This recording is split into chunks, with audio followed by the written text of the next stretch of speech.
somebody else using kind of the same theory with the coat hanger. They've clipped their emergency cord out and have a coat hanger that is straightened with a hook end, and so then you can just reach up, slip the hook in, and pull it down with the coat hanger, and it still functions just the same. And they just keep it off to the side in the garage, like on a shelf or something like that. So it's just one way to go around it. He's working on that. Door-to-door sales. Very, very common. I haven't seen it so much recently, and I mean just in the past couple of months, but it has been a common problem on patrol. We get plenty of calls from good, suspicious community members that are concerned about people going door to door, trying to sell them the Sacramento Bee or an alarm. I mean, you name it, people trying to sell you anything. A permit is required from the city to go door to door, so it's something to ask to see their permit. It should be visible, so something to consider. There was a burglary trend a while back for these guys that are posing as electricians or city waterworks type people. They'll come out, they'll wear a hard hat and a vest and look very professional, and then commit a robbery while you're there at your house, or do it at a later time when you're not. So something to be concerned about. And then, of course, there are classic entries. Window smashes, unopened doors, unlocked windows. There you are.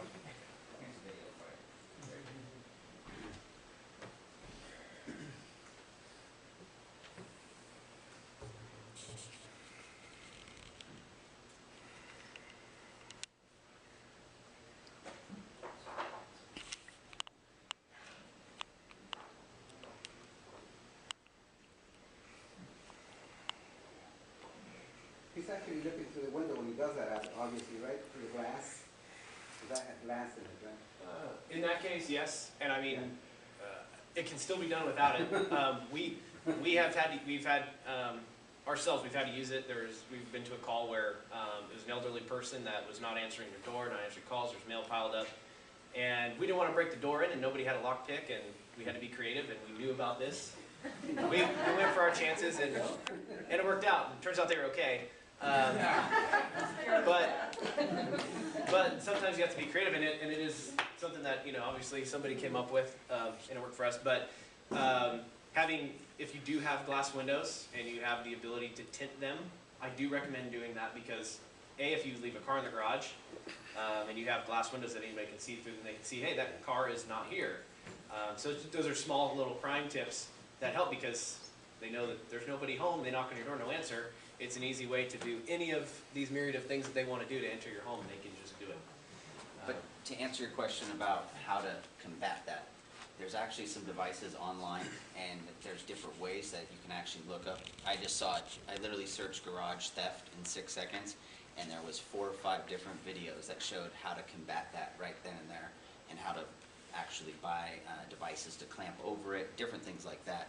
So there's ways to combat it, and they're actually fairly cheap ways to combat it as well. Moving on.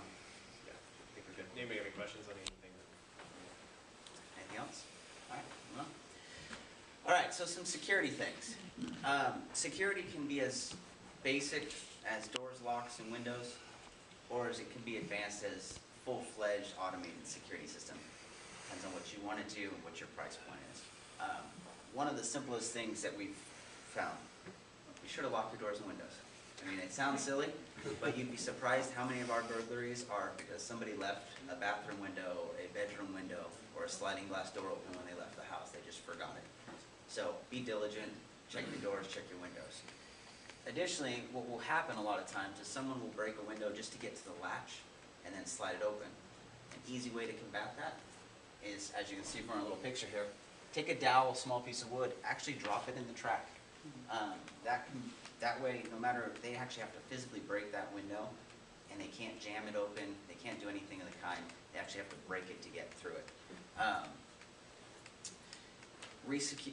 Reinforce your doors. If you got a a side garage door, let's say, take a couple of brackets on each side of it into the 2x4 of the frame and put another 2x4 across it. That makes it harder for somebody to kick the door open. you see a lot of our door kicks to garage doors. It's because that's one of your flimsiest doors in your house. It's cheap, it's just a garage side door. You put a 2x4 across there, I don't care who you are, you're not gonna kick that thing open.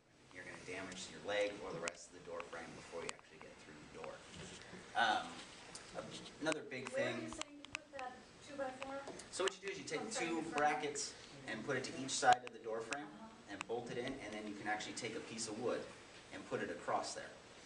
So it actually acts as a blockage Oh, for it. inside. Yeah, on the inside. Okay. So, And then it's easily removable, you know, you Yeah, can go mow the yeah, lawn or go okay. out in the backyard, very easy to do. but it makes it as a nice way just to put a pressure point in there, blocks completely across the door. It takes the burden off of your lock, basically, if someone's gonna try to break the door down. And on your windows, the dowel system is great. A lot of people don't like to use it if they like to open the window a little bit, that sort of thing. But you can always cut those things down to size, or Home Depot, Ace, you go anywhere, you can buy little locks that are made to go in your tracks and put one on the bottom and one on the top for each of your windows. And you can set it to a desired distance that you'd like to keep it open, keeping in mind, of course, that people can amazingly slip through small spaces. I don't know how they do it. I've seen plenty of people enter homes through like bathroom windows. A lot of people love to leave their bathroom windows open, you know, let the breeze in. Usually it's in a good place to do it in the house. Plenty of people can climb right through those things, so something to consider. Big thing is lighting. I'm a big proponent to having lights on all four corners of my house. I hate going outside in the dark, so I literally like to flip on a switch and have the exterior of my house light up. But floodlighting on the exterior of your house is a huge deterrent. Because if somebody thinks they're gonna sneak down the side of your house towards your garage, towards your backyard, and all of a sudden a floodlight comes on, they think twice about that. They think, okay, is someone trying to come outside? Is somebody home? They leave. Make sure it's bright. Make sure that people know your home and know your house is occupied. That being said, get some cheap timers on lamps throughout the house and have them set for different times on different days. So if you're not home, you have a light turn on at 5 o'clock on Monday, maybe it turns on at 5:30 on Tuesday and 6 on Wednesday. But it just changes up and it makes it so there's not a consistent pattern, so it's on every day at the same time.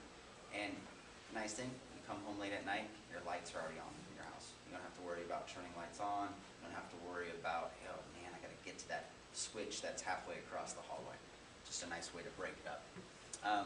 Environmental design. Be aware of your trees, your shrubs. They might conceal your house and they might give you shade, but that shade and that concealment gives somebody that's looking for an opportunity to commit a crime that same concealment and that same cover. Big bushes in front of your windows, that's gonna block shade, that's gonna block sunlight coming in, but it's also gonna give somebody something to hide behind while they try to jimmy your window open, while they try to break in somewhere. You need to be kind of aware of, unfortunately you have to put yourself as the mind of a criminal. Hey, if I was gonna try to break in this house, where would be the best place to go? Where am I gonna be able to not be seen? You want your neighbors to be able to see your house and see what's going on, because they're the ones that are gonna actually be your best form of security. Yeah, I think we should have Okay. Now, if you're gonna go the form of an alarm, kind of comes down to what your wants and your needs are. You know, everyone wants a fancy alarm, wants to be able to do things, you know, Inspector Gadget style. But really, what's your basic needs? Are you need a system do you have pets? Do you need a system that's gonna cover just your perimeter, or do you need interior? Do you have lots of windows, or do you have lots of doors? These are all things to think about.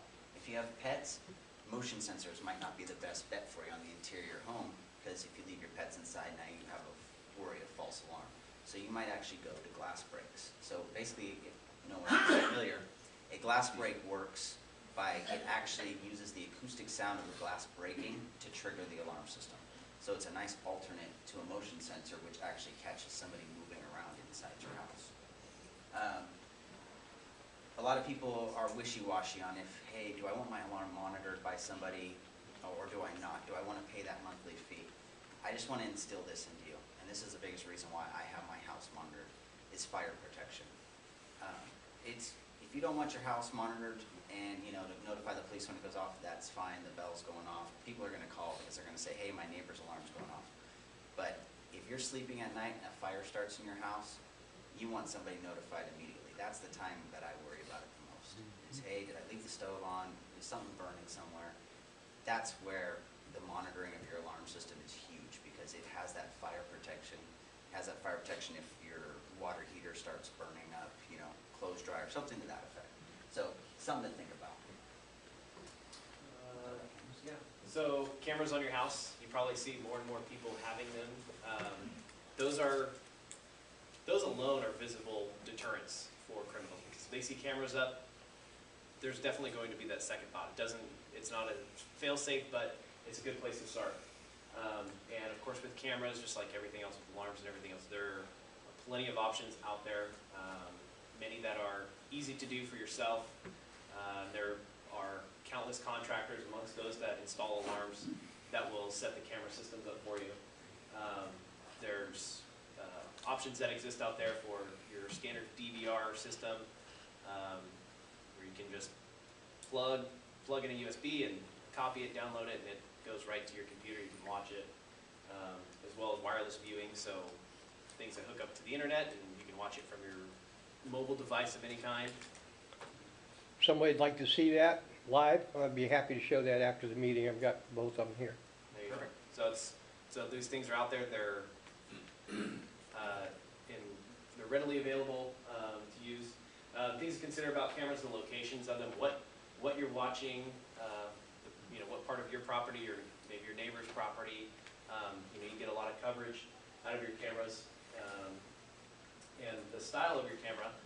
There's a lot of different types of. There's a couple different types of cameras that are available. But of course, it just depends on what you want. We'll cover a lot of those different things here in a moment. So some things we kind of already talked about, you know, your doors and windows, those are your easiest points of entry.